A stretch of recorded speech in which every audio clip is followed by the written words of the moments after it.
وحاج بابا صاحب، محترم عبدالحمید اکبر صاحب، جناب حبیب الرحمان صاحب اور ڈائس پر بیٹھے ہوئے مولانا اور دوسرے ذمہ داران، بزرگوں، دوستوں اور اس جلسے کے آرگنائزرز،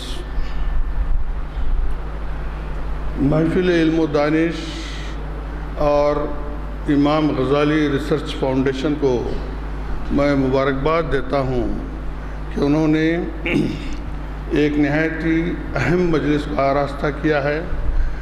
علامہ اقبال کا تعارف کرانا ایک بہت اہم کام ہے، خاص طور سے آج کی نئی نسل جو بھولتی جا رہی ہے۔ ایک تو نئی نسل جنریشن گیپس آتا جا رہا ہے، دوسری طرف زبان کا مسئلہ پیدا ہو رہا ہے۔ اگر علامہ اقبال کو سمجھنا ہو تو اردو، بلکہ فارسی آمیز اردو سے واقفیت ضروری ہے، جو کہ آج کل تقریباً ناپید ہے۔ اور شاعری کا ترجمہ نہیں ہو سکتا، شاعری کو آپ کسی زبان میں نہیں پڑھ سکتے۔ نثر کا ترجمہ ہو سکتا ہے، انگریزی میں ہو سکتا ہے اور زبان میں ہو سکتا ہے، لیکن شاعری کا ترجمہ ہو نہیں سکتا، ٹرانسلیشن نہیں ہو سکتا۔ یہ ایک متفقہ فیصلہ ہے، اور شاعری کو اگر پڑھنا ہو تو اسی زبان میں پڑھنا چاہیے جس زبان میں وہ شاعری کی گئی، اور وہ زبان سیکھنا چاہیے۔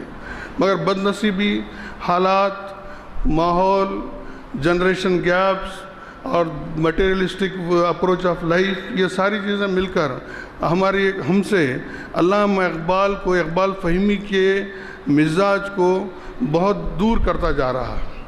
یہ بہت مبارک اقدام ہے علم و دانش محفل علم و دانش اور ریسرچ فاؤنڈیشن کا، کہ انہوں نے یہ کوشش کی۔ کم سے کم جو نوجوان یہاں ایسے ہیں جو اردو اور اس سے واقف نہیں، پڑھنا لکھنا، یا کم سے کم اقبال والی اردو کو پڑھنے سے واقف نہیں ہے، ان کو ایک دلچسپی پیدا ہو سکتی ہے اس قسم کے مجلسوں سے، اور وہ آگے چل کر اور اردو کو امپروو کر کے پڑھ سکتے ہیں۔ یہ ایک بہت اچھا کام ہے، کیونکہ اقبال ایک ایسا شخص ہے، ایک ایسا شاعر ہے، ایک ایسی پرسنالٹی ہے تاریخ کے دور کی، کہ اس کو نہ سمجھنا، خاص طور سے مسلم کمیونٹی کے نوجوانوں کا اس کو نہ سمجھنا، فالو نہ کرنا ایک بہت بڑی بدنصیبی ہوگی۔ میں ذاتی طور پر تو اس آدمی کو پڑھا لکھا مانتا ہی نہیں جو اقبال کو نہ پڑھا ہوا ہو، میرا ذاتی خیال ہے۔ اقبال اتنا فکر انگیز خیالات ہیں ان کے، اتنی فکر انگیز شاعری ہیں، تو یہ ایک بہت اہم کام ہے اور اس کا سلسلہ جاری رکھنا چاہیے۔ ابھی گفتگو ہو رہی تھی ایاز صاحب سے اور جناب وحاج بابا صاحب سے کہ اقبال فہمی کی محفلوں کو ایک مستقل شکل دی جائے، ایک مستقل انجمن کی شکل دی جائے اقبال اکیڈمی وغیرہ کا نام سے، اور مستقل اس کی اقبال فہمی ہونا چاہیے، کیونکہ اتنے خیالات ہیں ان کے، اتنے پہلو ہیں، اتنے وہ ہیں کہ میں سمجھتا ہوں آج تک کہا جاتا ہے کہ اردو میں کسی شاعر پر غالب کے بعد، یا غالب بھی شاید کم ہے، اتنی کتابیں ایکسپلینیشن لکھی گئی ہیں اقبال پر کہ شاید دنیا میں کسی شاعر کے بارے میں نہیں لکھی گئی، کیونکہ ہے ہی اتنے موضوعات پر انہوں نے اپنی شاعری کی ہے، اتنے خیالات پیش کیے ہیں، تاریخ پر، سیاسی نظاموں پر، سوشل نظاموں پر، معاشیات پر، کارل مارکس پر، ہیگل پر، ڈاروین پر، کتنے سارے مفکرین کو گھیرے میں لیا ہوا ہے۔ اتنا جامع موضوع ہے اقبال کہ اس کو ایک آدھ نشست میں سمجھنا یا سمجھایا جانا ممکن نہیں۔ اس کے علاوہ آج جو موضوع دیا گیا ہے، مجھے جو موضوع دیا گیا ہے، وہ اقبال کا پیغام نوجوانوں کے نام۔ آپ جانتے ہیں اس بات کو کہ نوجوان کسی بھی قوم کا، کسی بھی معاشرے کا اور کسی بھی ملک کا ایک بہت بڑا سرمایہ ہوتا ہے، بلکہ واحد سرمایہ ہوتا ہے۔ جس قوم میں نوجوانوں کی کمی واقع ہو جاتی ہے وہ قوم سروائیو نہیں ہوتی۔ آپ پارسی قوم کو گلبرگہ ہندوستان میں دیکھ لیجئے، ہندوستان میں پارسی قوم کسی دور میں یہاں پر ایک بہت امپورٹنٹ قوم ہوا کرتی تھی، جو آج کل بامبے، مہاراشٹر وغیرہ پائی جاتی ہے۔ اب ان کے پاس نوجوانوں کی اتنی کمی ہوگی کہ آلموسٹ وہ قوم معدوم ہوتی جا رہی ہے۔ یہی وجہ ہے جو قوم اپنے نوجوانوں کو اہمیت نہیں دیتی ہے، نوجوانوں کو صحیح تربیت نہیں دیتی ہے، ان کو صحیح مزاج نہیں بناتی ہے، وہ قوم سروائیول کے قابل بھی نہیں ہوتی، اس قوم کو سروائیو ہونا بھی نہیں چاہیے۔ اس لیے آج کے دور میں دنیا میں تقریباً ہر قوم اپنے قوم کے اپنے سماج کے نوجوان طبقے کو غیر معمولی اہمیت دیتی ہے، یہاں تک کہ جتنی مذہبی جماعتیں بنتی ہیں، سیاسی جماعتیں بنتی ہیں، سماجی جماعتیں بنتی ہیں، ان سب میں یوتھ ونگ نام کا آج کل آپ کو محسوس ہر جگہ یوتھ ونگ کا جو ہے جو جز پایا جاتا ہے اس آرگنائزیشن میں، اس کا مقصد یہی ہے کہ امپورٹنٹ سیکشن ہے سوسائٹی کا، اس کو ہم نیگلیکٹ نہیں کر سکتے، اگنور نہیں کر سکتے، اور اگر ہم اس کو اگنور کریں گے تو پھر ختم ہو جائے گا، آئندہ وہ قوم کے اللہ کوئی مستقبل نہیں ہے اس کا، جس کا نوجوان جو ہے سمجھدار نہ ہو، سوجھ نہ ہو، ویژن نہ ہو ان کے پاس۔ اس لیے ہر قوم نے اس کی کوشش کی ہے، اور علامہ اقبال جیسی شخصیت ظاہر ہے کہ اتنا باشعور آدمی نوجوانوں کی اہمیت کو کیسے نظر انداز کر سکتا تھا۔ اس لیے انہوں نے کئی جگہ اپنے اشعار میں نوجوانوں کی اہمیت کو اجاگر کیا ہے، نوجوانوں کو تربیت دینے کی کوشش کی ہے، نوجوانوں کو اپنی پچھلی تاریخ کو یاد دلایا ہے، نوجوانوں کو بتایا ہے کہ وہ کس طرح جو ہے آگے جانا چاہیے، کیونکہ یہ بات بالکل آج کل کامن سینس کی بات ہے، نوجوان اگر واقف نہ ہو تو بالکل وہ قوم آگے نہیں بڑھ سکتی۔ اقبال نے ریئلائز کرتے ہوئے ان کی کئی نظمیں ہیں جس میں ذکر کیا انہوں نے۔ ویسے اقبال کا کلام تقریباً پورا کلام زیادہ تر نوجوانوں ہی کو مخاطب کیا گیا ہے، نوجوانوں کے نام سے ایک دو نظمیں ضرور ہیں ان کی، لیکن پورا کلام ہی ایک طرح سے نوجوانوں ہی کو مخاطب کر کے کیا گیا ہے، اور نوجوانوں ہی کو اس کا اثر قبول کرنا چاہیے۔ کئی جگہ ہے، ورنہ ضعیف لوگوں کو اور پرانے لوگوں کو ایسے اشعار، جیسے مثال کے طور پر آج تجھ کو بتاتا ہوں تقدیر امم کیا ہے، شمشیر و ثنا اول، طاؤس اور رباب آخر۔ اس کا شعر کا مفہوم، کیونکہ نوجوان ہے ذرا سا میں سمجھانا بھی چاہتا ہوں شعر کا مفہوم۔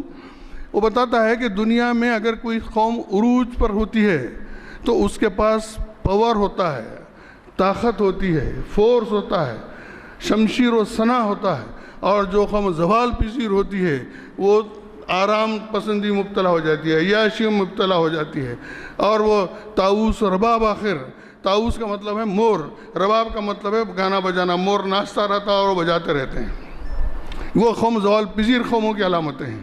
ایسے بے شمار اقبال نے کئی جگہ اشارے کیے۔ ظاہر ہے کہ یہ نوجوانوں ہی سے مخاطب ہیں، نوجوان کا نام نہ صحیح، لیکن بعض جگہ تو انہوں نے کھل کر نوجوانوں کے لیے کہا ہے۔ حفیظ میرٹھی کا ایک مشہور شعر ہے،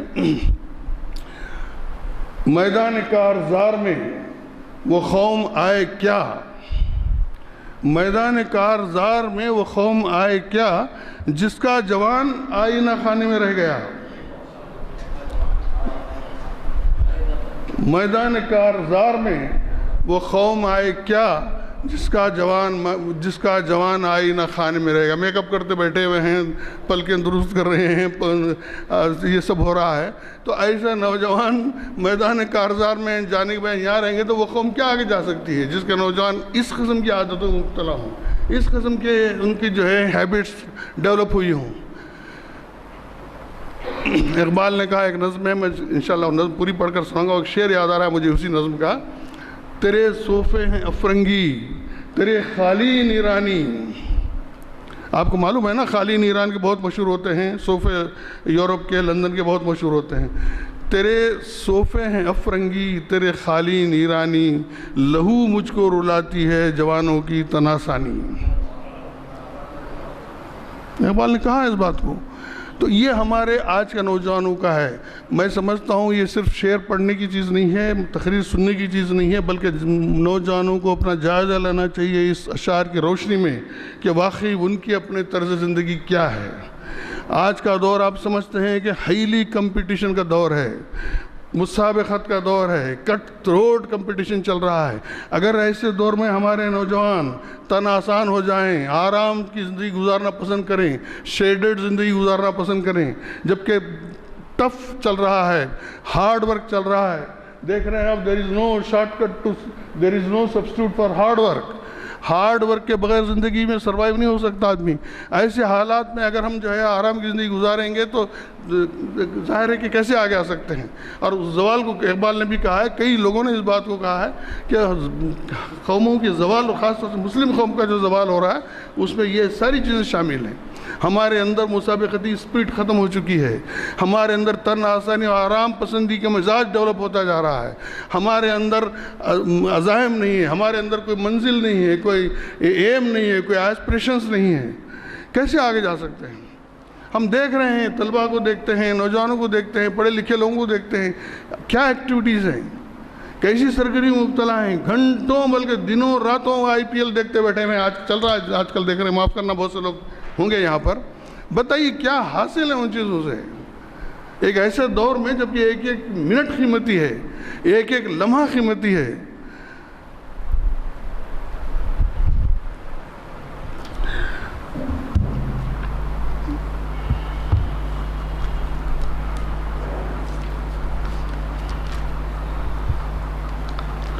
دیکھیے ایک بڑی مشہور نظم ہے اقبال کی, خطاب بجوانان اسلام.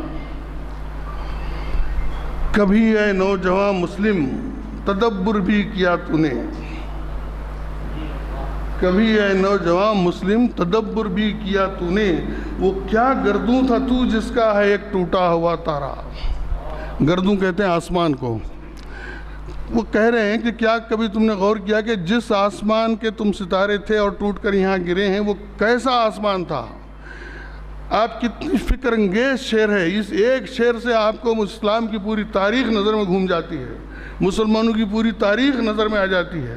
نوجوان کو یاد دلا رہے ہیں اقبال کہ تمہاری تاریخ کیا ہے, تمہارا پس منظر کیا ہے, کس قوم کی کس اونچائی پر تھی تمہاری قوم, تم گر کر کس نوبت پر آ گئے ہیں. ڈیٹیل کی ضرورت نہیں ہے, آپ سب جانتے ہیں اچھی چیزیں, تاریخ کا پورا مطالعہ آپ لوگوں کو ہے. میں نہیں چاہتا کہ وقت زیادہ آپ کا ضائع کیا جائے. تو اقبال بتا رہے ہیں کہ یہ مسلمان نوجوان کو اپنی تاریخ سے واقف ہونا چاہیے, اپنے آباء اور اسلاف کی تاریخ اور ان کے کارناموں سے واقفیت رہنا بے حد ضروری ہے. اگر نہیں تو آپ کو پتہ نہیں چلے گا کہ آپ کے اسلاف کیا تھے اور آپ کیا ہیں. تم تو آبا ہی, وہ تو آبا تھے تمہارے, مگر تم کیا ہو, ہاتھ پر ہاتھ دھرے منتظر فردا ہو. جواب شکوہ میں کہا اس نے,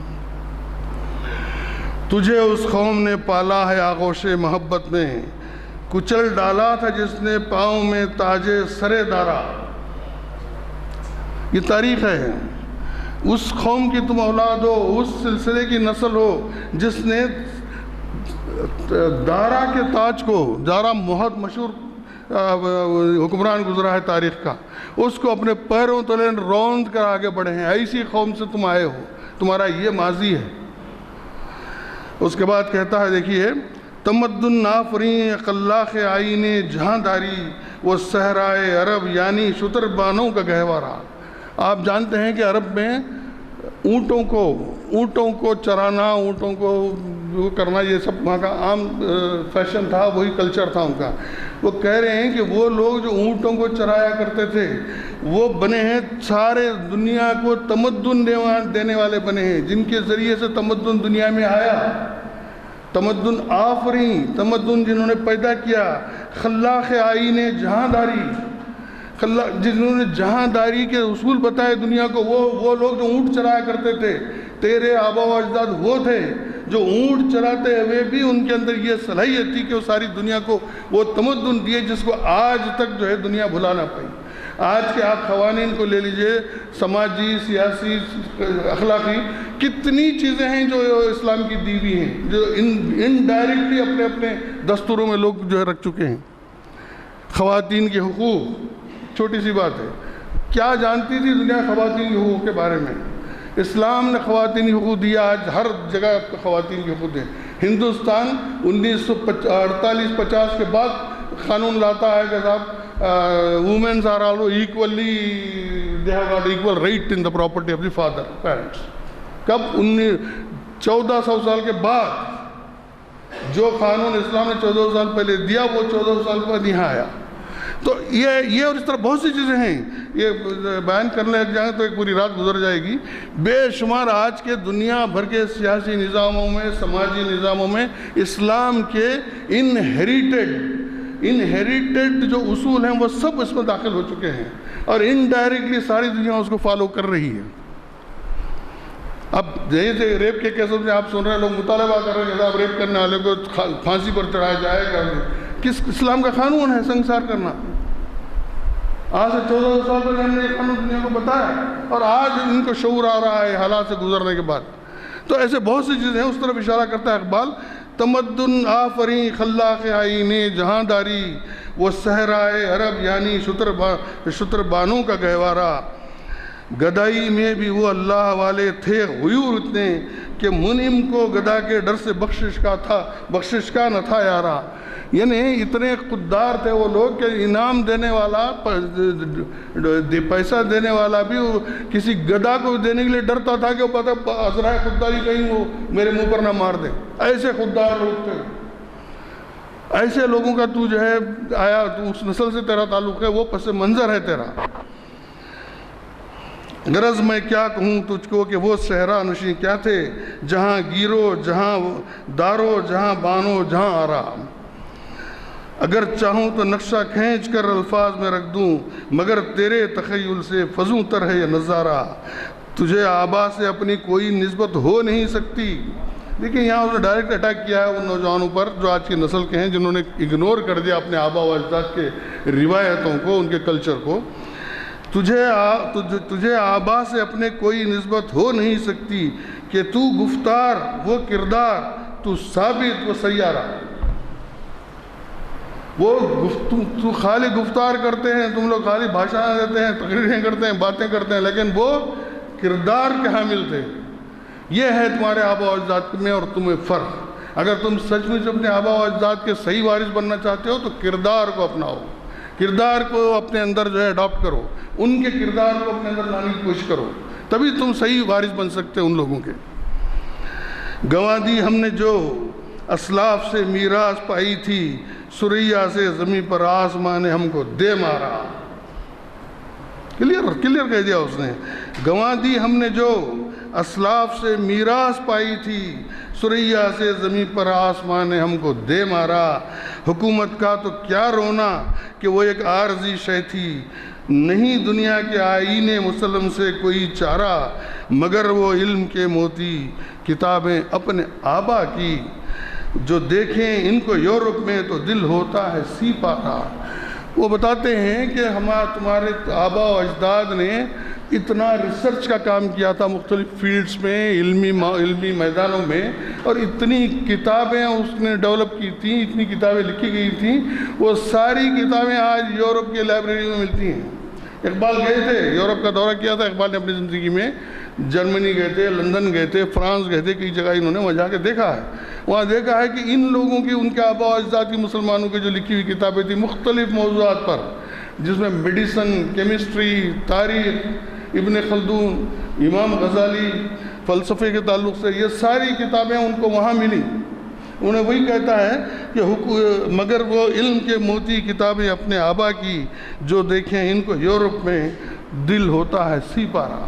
اب یہ مسلمان نوجوان کو یاد دلا رہے ہیں اس نظر کے ذریعے سے کہ تمہارا ماضی کتنا شاندار تھا، کتنا چمکتا ہوا ماضی تھا، کتنا قابل تقلید ماضی تھا، مگر بدنصیبی سے ہم نے اس ماضی کو، اپنے ماضی سے اپنے آپ کو دور کر لیا، اپنے آبا و اجداد کے کلچر سے اپنے آپ کو دور کر دیا، ان کی علمی کارناموں سے دور کر دیا، اور نتیجہ وہی ہوا کہ آسمان زمین پر دے مارا۔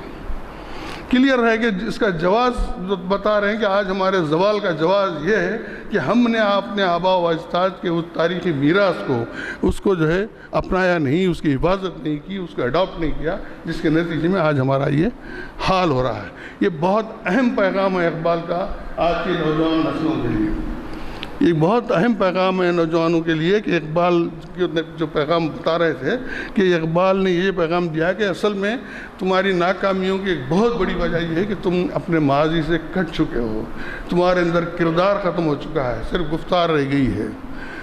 اب سوچیے اپنے اپنے حالات کے ساتھ ہر آدمی جائزہ لے سکتا ہے کہ کس کی کیا سرگرمیاں ہیں، کیا صبح سے شام تک سوچیے کہ کیا ہماری ایکٹیویٹیز ہیں، کیا سرگرمیاں ہیں۔ اقبال نے ایک جگہ کہا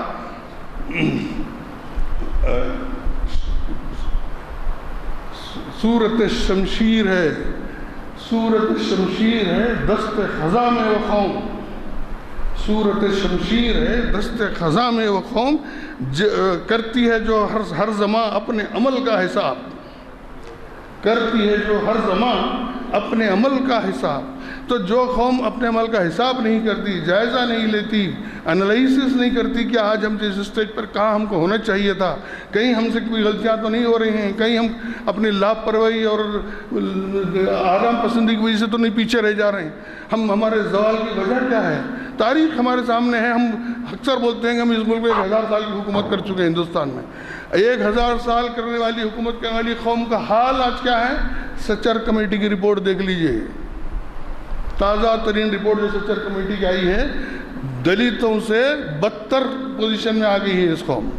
وہ قوم جو 1000 سال حکمران رہی ہے یہاں پر، جن کے چشم و ابرو کے اشارے پر یہاں پر کروڑوں کی ریت پل ہوتی تھی، انسانوں کی جانوں کا ہاتھی کے پیروں سے انسانوں کو کچلایا جا سکتا تھا، وہ قوم کا حشر یہ ہے کہ آج دلتوں سے بدتر پوزیشن میں آ چکی ہے۔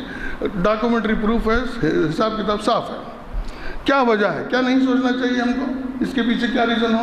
اقبال اسی طرف اشارہ کر رہے ہیں کہ وہ سوچو کیا وجہ ہو سکتی ہے، اور انہوں نے بتا بھی دیا ریزننگ کیا ہے اس کی۔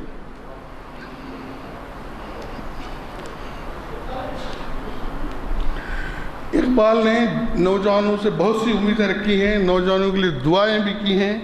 ایک ان کا خطا ہے، جوانوں کو میری آہ سحر دے، پھر ان شاہی بچوں کو بالو پر دے، خدایا آرزو میری یہی ہے، میرا نور بصیرت عام کر دے۔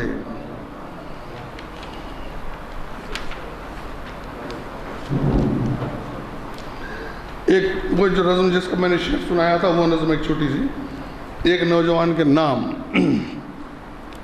تیرے صوفے ہیں فرنگی، تیرے خالی نیرانی، لہو مجھ کو رلاتی ہے جوانوں کی تنا ثانی۔ امارت کیا شکوہ خسروی بھی ہو تو کیا حاصل، نہ زور حیدری تجھ میں نہ استغناء سلمانی۔ امارت کیا شکوہ خسروی بھی ہو تو کیا حاصل، نہ زور حیدری تجھ میں نہ استغناء سلمانی۔ نہ ڈھونڈ اس چیز کو تہذیب حاضر کی تجلی میں، کہ پایا میں نے استغنا میں میرا جے مسلمانی۔ استغنا یعنی استغنا تقریباً حرص کی ضد ہے، ایک لفظ ہے حرص سے، اس کی ضد ہے۔ کیا ہے آپ بتائیے؟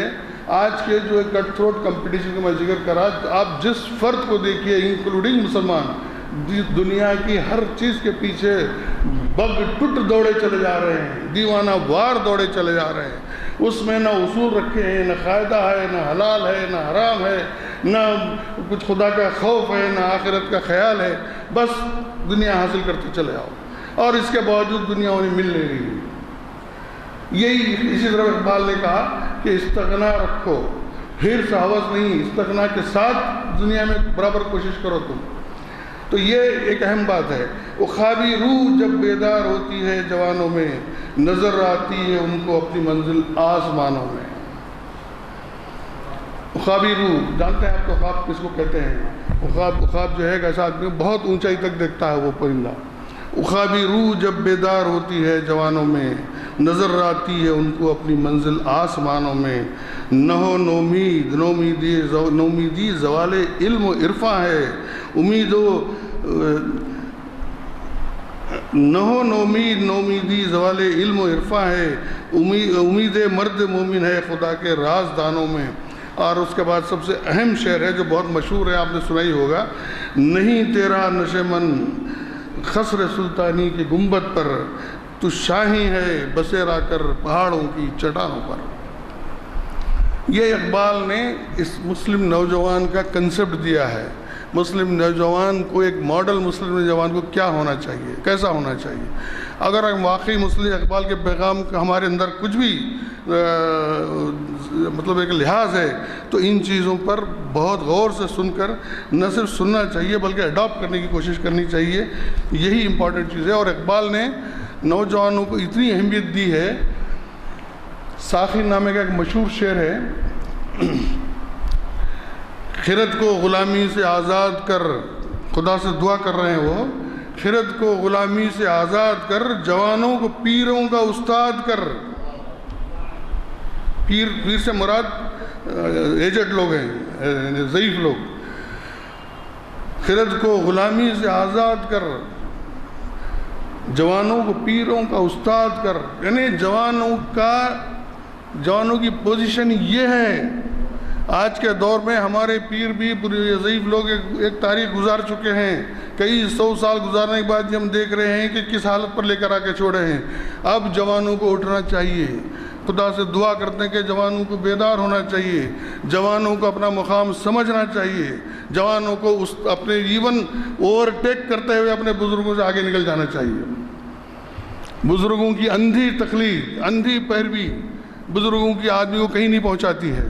آدمی کے اندر سوچ، اس لیے خرد کو غلامی سے آزاد کر، پہلا مصرع بڑا معنی خیز ہے، خرد کو غلامی سے آزاد کر، جوانوں کو پیروں کا استاد کر۔ آپ کبھی موقع ملے تو ضرور پڑھیے ساقی نامہ، ایک ایک شعر سونے میں تولنے کے قابل ہے اس شعر کا۔ اگر آدمی میں ذرا بھی سینسٹی ہو، جذباتی ہو، تو مجھے یقین ہے کہ وہ وجد میں آ جائے گا اس نظم کو پڑھ کر، آنا چاہیے اس کو میرے اپنے خیال میں۔ اتنی پیاری شعر، طبیعت چاری کے صفحے پڑھ ڈالوں آپ کے سامنے، لیکن وقت نہیں ہے۔ تو حضرات بس میں آپ سے زیادہ وقت نہیں لیتا ہوں، لیکن اقبال نے جوانوں کے سلسلے میں خود اپنے بیٹے جاوید، جن کے لڑکے تھے اس زمانے، بعد میں بہت بڑے بیرسٹر بنے وہ، ان کے نام بھی انہوں نے 1-2 نظمیں لکھی ہیں، اس میں بھی ان کو ہدایت کی ہے۔ دیکھیے ایک مشہور شعر ہے، ان کو لکھا انہوں نے کہ حیا نہیں ہے زمانے کے آنکھ میں باقی، خدا کرے کہ جوانی تیری رہے بیدار۔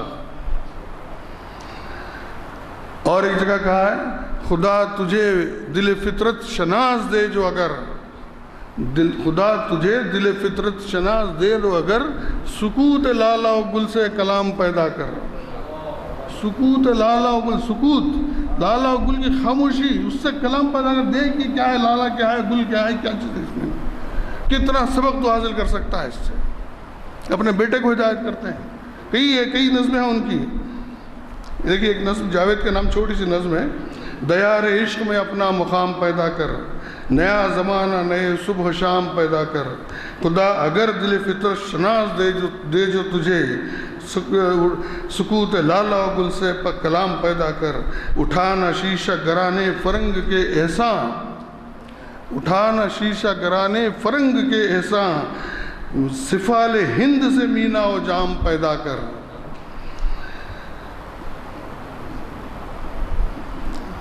میرا طریق امیری نہیں فخری ہے، خودی نہ بیچ غریبی میں نام پیدا کر۔ یہ بہت ہی مختصر صاحب، بہت سے مختصر وقت میں میں نے کچھ شعر پڑھ کے جمع کر کے آپ کے سامنے اظہار کیے ہیں۔ اگر آپ اقبال کا کلام پڑھیں گے، ایسے بے شمار اشعار آپ کو ملیں گے جو آپ کے لیے یقیناً بہترین انسپریشن ہے۔ اور اگر اقبال کا کلام پڑھ کر بھی کسی کو انسپریشن نہیں ہوتا ہے، میں نہیں سمجھتا کہ اس کو زندہ کہا جائے۔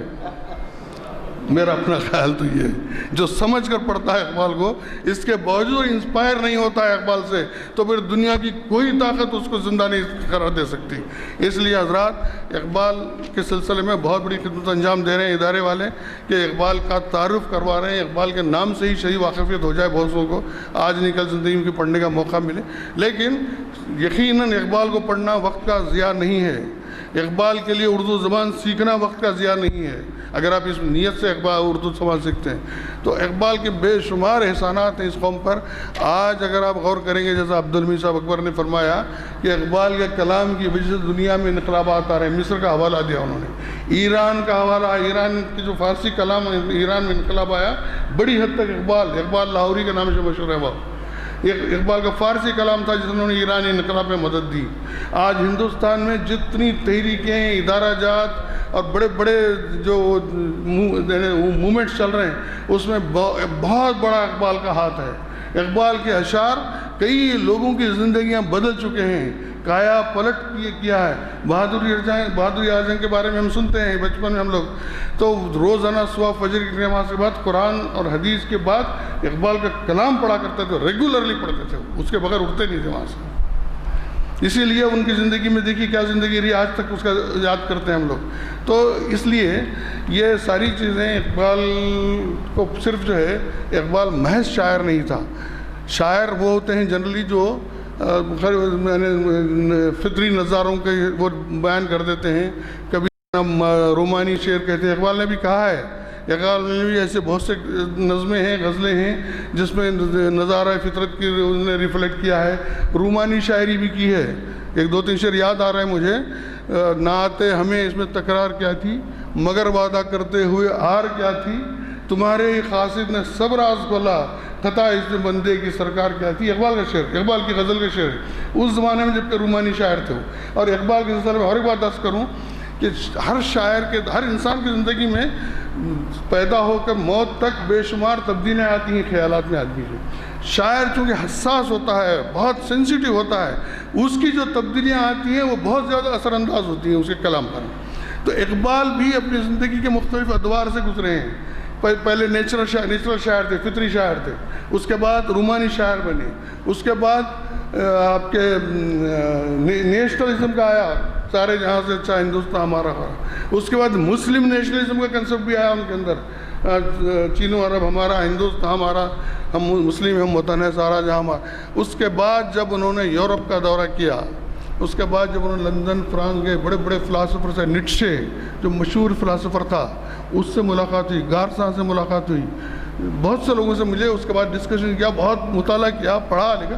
جب انہوں نے اسلام کو ایک ماڈرن سسٹم آف لائف کی حیثیت سے اسٹڈی کیا, آج کے اس 20ویں صدی میں کیا اسلام ورکیبل ہے, کیا اسلام کا معاشی نظام, کیا اسلام کا سیاسی نظام, کیا اسلام کا کرمنل نظام, سول نظام, یہ کیا ہم عمل کر سکتے ہیں. بہت اسٹڈی کرنے کے بعد وہ اس نتیجے پہنچے کہ اسلام بہت زیادہ سپیریئر ہے یہ سارے ایگزسٹنگ نظاموں کے سامنے, بہت زیادہ سپیریئر. میں ایک شعر ان کا سنانا چاہتا ہوں جو ابلیس کی مجلس شورا, ایک مشہور نظم ہے ان کی, بہت معرکۃ الآراء نظم ہے. اگر آپ پڑھیں گے تو اقبال کا ویژن, اس کی دور اندیشی کا آپ اندازہ لگا سکتے ہیں کہ اس نے کیا کہا اس میں. اس میں ایک شعر ہے, بعد میں مشیران جو اس کے ہوتے ہیں مختلف مشورے دیتے ہیں اس کو بولتے ہیں کہ کمیونزم بہت شدت سے آ رہا ہے, ہم کو ڈرنا چاہیے, کمیونزم کے سدے باپ کا انتظام کرنا چاہیے, وغیرہ وغیرہ. اس کے بعد وہ خطبہ صدارت دیتا ہے. خطبہ صدارت میں بولتا ہے کہ تم لوگ بیکار کمیونزم سے پریشان ہیں, کمیونزم کا مسئلہ نہیں ہے, پریشان ہونے کی ضرورت نہیں ہے, وہ آج نکل مر جائے گا. اگر پریشان ہونا ہے تو اسلام سے پریشان ہونا چاہیے, اسلام سے پریشان ہونا چاہیے.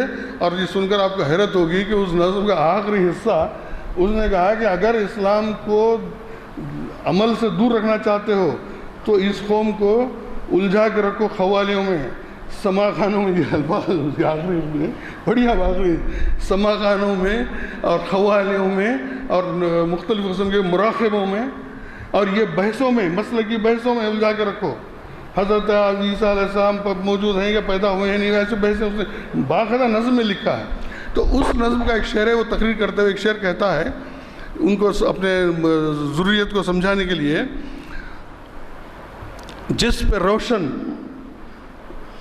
روشن باطن ایام ہے, جس پہ روشن باطن ایام ہے, مزدکیت فتنہ فردہ نہیں اسلام ہے. مزدکیت مطلب کہ اشتراکیت, مزدکی ایک شخص تھا, اسی کے جس پہ روشن باطن ایام ہے, جو اندر کے حالات کو جانتا ہے, اندر باطن روز و شب کے جو اندرونی حالات جو واقف ہے, جو اسٹڈیڈ ہے, وہ یہ اچھی طرح جانتا ہے کہ کمیونزم خطرے کی بات نہیں ہے, اسلام خطرے کی بات ہے. اگر اسلام آ گیا تو پھر ہمارے سب کی, تمہاری ہماری کسی کی خیر نہیں. اور دلچسپ بات یہ ہے, یہ شعر اقبال نے 37 میں تو انتقال ہوا ان کا, 38 میں, جی ہاں, تو غالباً 35 یا 36 میں انہوں نے یہ شعر کہا جبکہ کمیونزم اپنے سب سے زیادہ عروج پر تھا. اس وقت اسٹالن کا زمانہ تھا, سب سے بڑا ڈکٹیٹر تھا وہ, اور کمیونزم کے بارے میں کوئی خواب میں بھی نہیں سوچ سکتا تھا کہ یہ کبھی ہل بھی سکتا ہے. لیکن اس کے 50 سال کے بعد وہی کمیونزم ٹکڑے ٹکڑے ہو کر بکھر گیا. اقبال نے 50 سال پہلے اندازہ لگایا کہ اس نظام کا کیا حشر ہونے والا ہے, اور پھر آج اسلام سے خطرہ مول لیا. آپ دیکھ بھی رہے ہیں کہ اسلام کے اندر مختلف بیداریاں مصر وغیرہ وغیرہ میں ہو رہی ہیں, وہ بھی اشارہ کر رہی ہیں کہ اقبال کی وہ پیشین گوئی بھی انشاءاللہ قریب دور ہو سکتی, پوری ہو سکتی ہے. تو اقبال نہ صرف شاعر تھے بلکہ ایک بہت بڑے ویژن رکھنے. کمیونزم کے بارے میں اس نے چائنا میں کمیونسٹ انقلاب کے بارے میں کہا، گرا خواب چینی سنبھلنے لگے، ہمالیہ کے چشمے ابلنے لگے، گیا دور سرمایہ داری گیا، دکھا کر تماشا مداری گیا۔ یہ کب کہا؟ جب کہ ظاہر ہے کہ 38 میں انتقال ہوا ہے تو بہت پہلے کہی تھی، تقریباً میرا خیال ہے 1927 میں، جبکہ کمیونزم کا انقلاب آیا 1949 میں چائنا میں۔ تقریباً 20 سال پہلے اس نے پیشن گوئی کیا انقلاب چائنیز انقلاب میں اس طرح کے انقلاب آ رہا ہے چائنا میں۔ یہ ایک محض شاعر نہیں ہو سکتا، اور یہ جو بہت سے لوگ کہتے ہیں، میں بڑی حد تک اس سے متفق ہوں کہ اقبال کا کلام الہامی کلام تھا۔ بڑی حد تک بات صحیح ہے یہ، ورنہ بغیر الہام کے اتنی زبردست پیشن گوئیاں وہ شخص کرتا ہے ایک شاعر ہوتے ہوئے، اور 100% یہ پیشن گوئیاں پوری ہوتی ہیں، تو اور اس سے الہام اس کے علاوہ اور کس چیز کا نام؟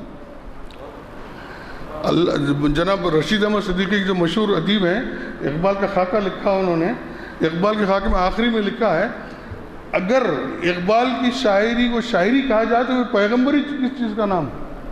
اس پر ختم کیا اس نے آگے کو رشید احمد صدیقی نے۔ تو مشہور بات ہے نا، شاعری جزوی دس پیغمبری، تو یہ اسی طرف اشارہ ہے۔ تو بہرحال میں سمجھتا ہوں کہ میں اپنے وقت سے زیادہ وقت لے بھی لیا، اور پتہ نہیں بات کام کی ہوئی کہ نہیں ہوئی، وہ آپ بہتر سمجھ سکتے ہیں۔ میں اتنا ضرور کہوں گا کہ ان ادارہ جات نے، جو دونوں ادارے جو آرگنائز کریں، ایک بہت بڑی خدمت انجام دی ہے انہوں نے اس طرح کے آرگنائز کر کے، اور انشاءاللہ اس کے ذریعے اقبال کا شعور اگر بیدار ہوتا جائے گا تو صحیح دین کا شعور بھی آئے گا، اور آج کے ماڈرن دور میں اسلام کا تصور، اسلام کے ریلیونس بھی لوگوں کی سمجھ میں آئے گا۔ ورنہ لوگ تو اسلام کو ایک گیا گزرا دین سمجھ کر بیٹھے تھے، لیکن آج اقبال نے بتا دیا۔ کئی حوالہ جاتے ہیں، وہ پڑھیں گے تو آپ کو اندازہ ہوگا، میں بیان کرنے سے قاصر ہوں اس کو۔ جو شخص اقبال کو پڑھتے ہیں وہی سمجھ سکتے ہیں اس بات کو کہ اقبال نے کیا کہا۔ بہرحال مجھے جو بلا کر موقع دیا گیا ایک دو چار بات کرنے کا، اس کے لیے میں ممنون ہوں، مشکور ہوں آپ تمام کا، شکریہ۔